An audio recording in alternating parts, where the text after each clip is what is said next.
So in this video, we're going to talk about naming ionic compounds as well as molecular compounds. So the naming of metals.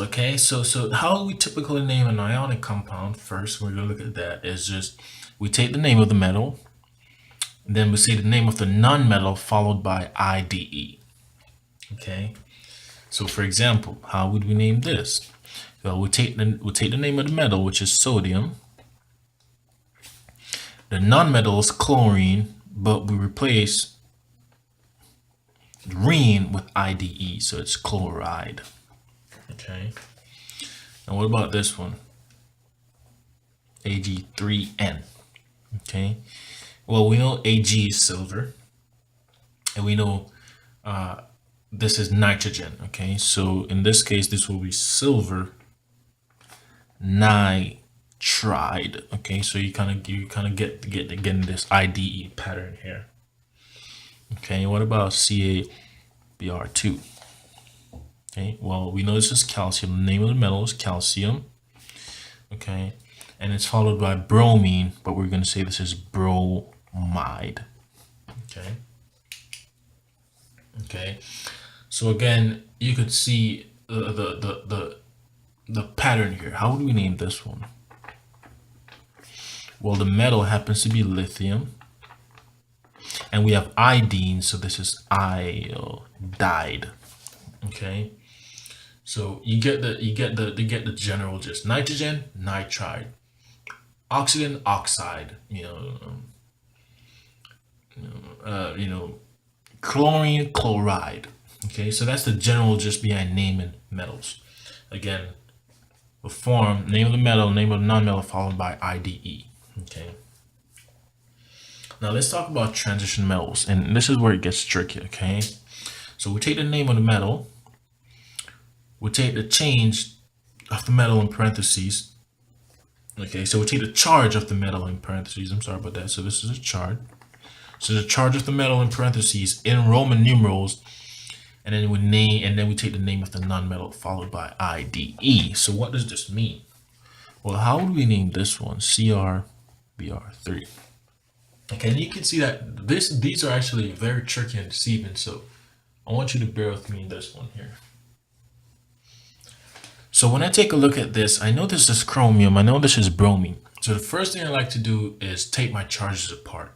And remember the crisscross rule, we said that if the charges are on the opposite end of each side, we bring them down on both sides, okay?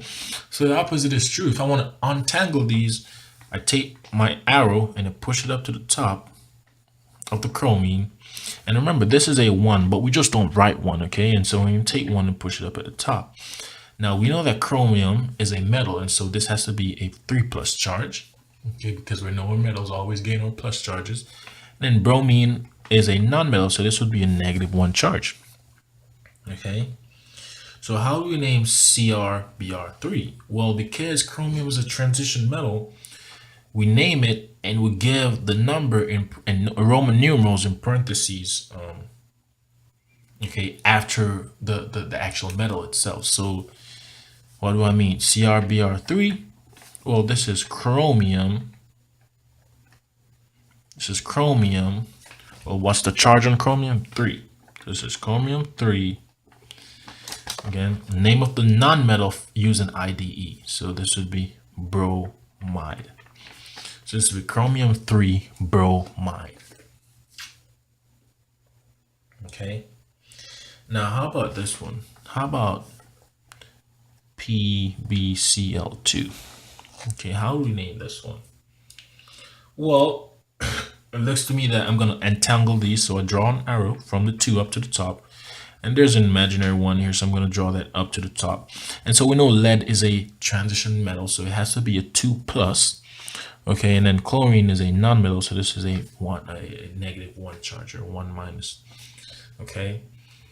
And so now it's in this form. I could just simply name my metal. So it's the name of the transition metal followed by the charge, and then the non-metal using IDE. So in this case, this would be lead 2 chloride. Okay. So again, if you follow this process, you could never go wrong. Okay. And so it gets a little bit tricky, so we got to be careful. So now that we've looked at the molecular formula and naming the compound from the molecular formula, now we're going to take the opposite. So we're going to look at the name and draw the molecular formula. So what if I wanted to, what if they're asked, well, what's the formula for, so let's break things off here. So what if I ask you, well, what is the formula? Write the formula for, let's see, copper 2 oxide.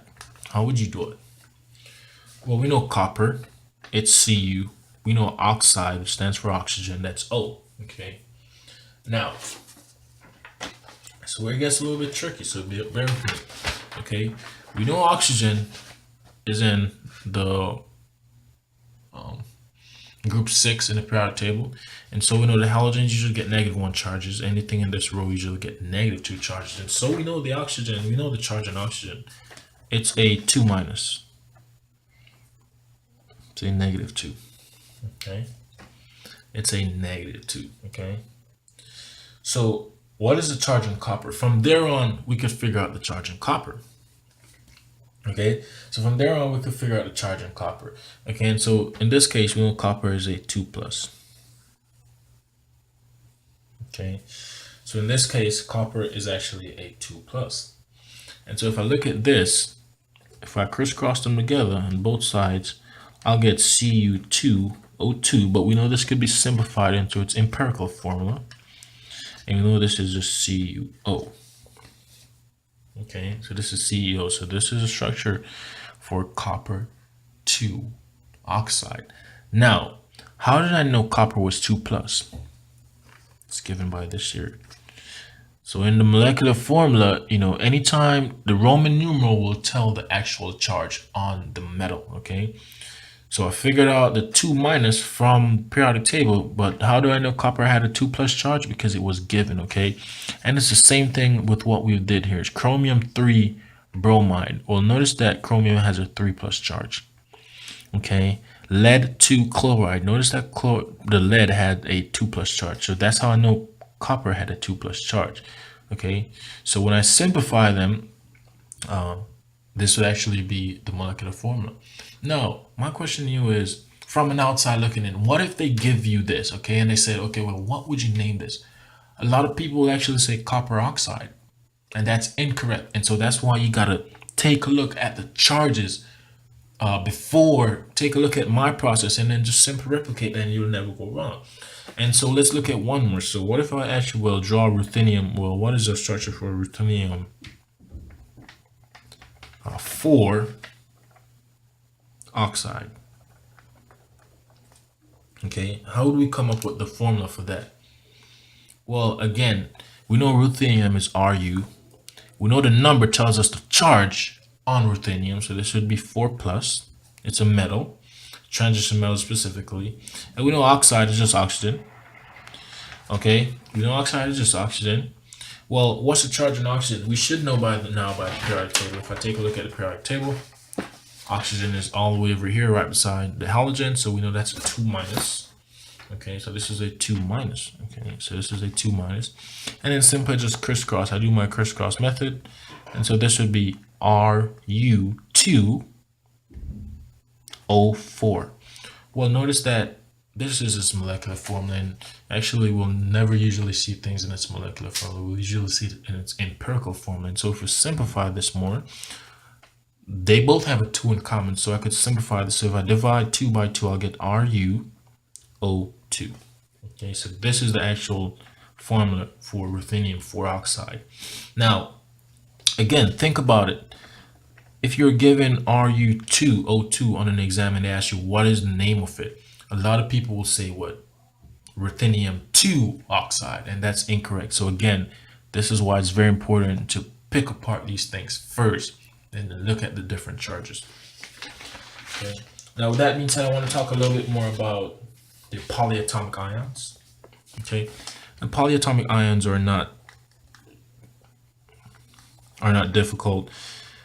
what we should know, what we should memorize by now is we should just memorize the polyatomic list, okay? And so that's just something I cannot control. Now, now, so how would we name this one? NaNO2. Okay. Well, if I break it up into a substituent, sodium is in the group 1. Okay, and so we know sodium is a metal, so it's going to gain a plus charge. So this is Na plus. Okay, and so if this is a plus, well, NO2 has to be a minus because there's nothing there. They cancel. And so NO2 is a polyatomic ion that we should know. Okay, and so the idea is that all we do is name the nonmetal, is name the metal, and then name the nonmetal. Okay, so we know NO2 minus is nitrite, and so this would be sodium. This should be sodium nitrite. Okay, and the polyatomic ions are just something we have to remember. And so how do we name this? FeSO4. Well, notice that now we're dealing with iron, and iron is actually a transition metal. Okay, transition metal. And so we know how we deal with transition metals. We use Roman numerals. Okay, and so if I break this up into its parts, well, I know iron. Okay, so if I break this up into its parts, well, what's the charge on? Well, actually, let's do it before I get back to this one. Let's look at a different one first. Okay, let's look at a different one first. So, how do you name CO? I think that one's a little bit difficult for now. So, how do you name PO4 2? Okay, how do you name this one? Well, again, notice that if I do my uncrisscrossing method, okay, the 2 comes up to the top of CO, okay, and the 3 comes up to the top of PO4, and we should know that PO4 is a polyatomic ion. So if I look at this, this is CO. Well, CO, these are cobalt. Yeah, so cobalt is a metal. So no, this has to be a 2 plus. NOPO4, it's a polyatomic ion, and this has to be a 3 minus. Okay, so again, the polyatomic ions are something you ought to be comfortable with. Okay, and so if I look at this, well, we know this is phosphate just by remembering. Okay, we know the charge on cobalt. Cobalt is a transition metal, so this would actually be cobalt 2 phosphate. Okay, so don't let the formula intimidate you. Again, all you do is break it down, okay? So let's look at one more.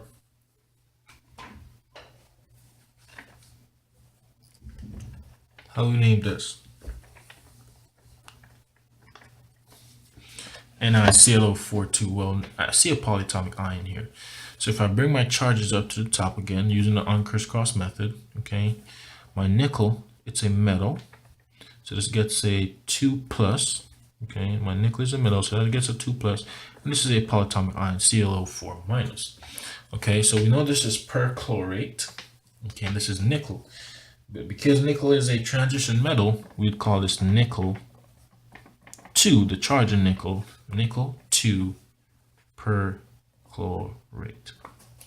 Okay, and that's it. Again, nothing difficult. Okay, now let's talk about naming molecular compounds real quick, and these are just fairly simple. Okay, so we use prefix to name these compounds. Okay,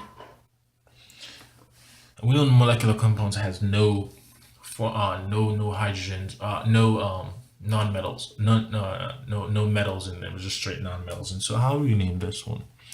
Ni3. Okay, well, essentially what we do is we call the name of the first atom. Okay, and then we look at the number of the subscript. We look at the number of the subscripts of the first and the second atom and name them with IDE. So because we have one nitrogen here, we're going to say this is nitrogen. We have 3 iodide here, so this is triiodide.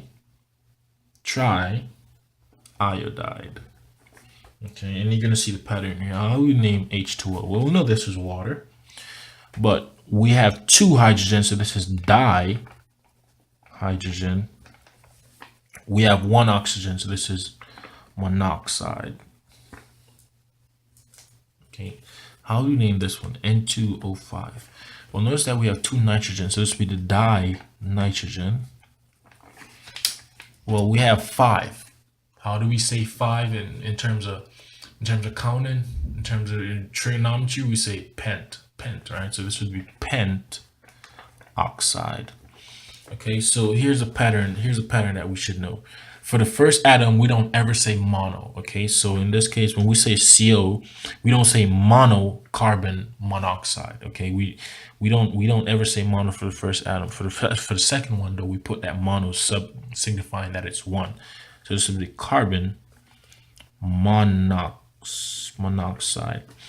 Okay, so the idea is that we need to remember mono for 1, di for 2, tri for 3.